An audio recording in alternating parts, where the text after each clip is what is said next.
Good afternoon, everyone. Our main focus here is to inspire, empower, educate children, youth, and the public in general so we can do what we can to keep Qatar clean and beautiful for generations to come. Running from 1 to 8 November, Qatar Sustainability Week celebrated its 10th edition this year. What started as a small awareness campaign has grown into a national movement, bigger, louder, and more hands-on than ever. URSNA, Center for a Sustainable Future, an initiative of Qatar Foundation. We are leading the efforts around Qatar Sustainability Week, but we only see ourselves as a platform. We are here to give a space for anyone from families, students, businesses, administrations to design and deliver their own activities to raise awareness around sustainability at large. Sustainability at large isn't just an idea. It's part of Qatar's transformation, with nearly 200 SDG indicators tracked nationwide. At Qatar Foundation's Oxygen Park, a family marathon brought those goals to life, turning numbers into action. We have more than 150 students participating from the center into the running to support for the Sustainable Development Goals. And the marathon itself, it contains 17 stations. Each station represents one of the SDGs, and our students are here in order to run and support the SDGs to raise the awareness in the community about how we can be part of the sustainability.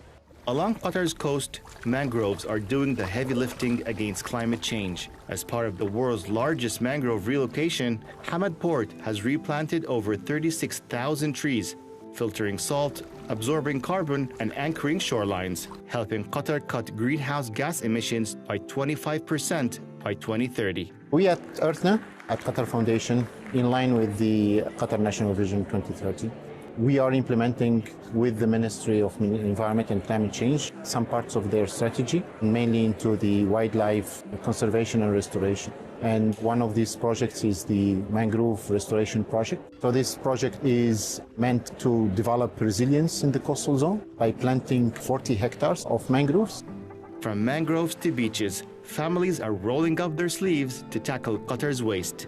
Deep Qatar Conservation has run 550 plus cleanup drives, collecting over 230 tons of trash, from single-use plastics to everyday litter, all responsibly disposed of through recycling or managed landfills. And more than 300 people participated on the different educational activities that we hosted during the week. We held 2 different cleanup drives in the desert with nothing but our bare hands.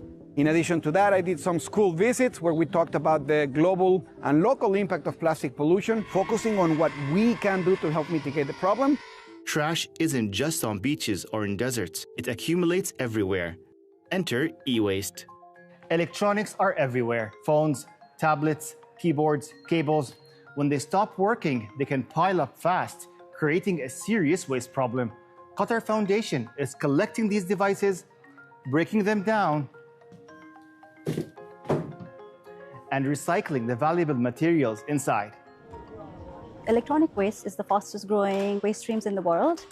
It has a lot of toxins in them, such as cadmium, arsenic, and mercury. Causes a lot of problem for the environment. What we're trying to do is we're trying to divert as much as waste from the landfill, and we're trying to support the Qatar's circular economy as well.